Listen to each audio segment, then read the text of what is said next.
Il fondo attualmente conta 715 titoli fra libri e riviste ed è una biblioteca che si riferisce più che altro ai testi maggiormente attinenti alle tematiche che Faustino ha sempre coltivato, affrontato e studiato. Ci sono altri libri che fanno parte più specificamente della sua formazione da autodidatta,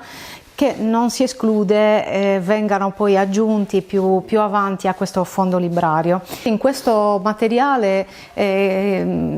proprio suo personale si evidenzia proprio la sua passione, cioè oltre allo scrivere, il poetare, lui era anche un ricercatore, era proprio un appassionato della lingua sarda,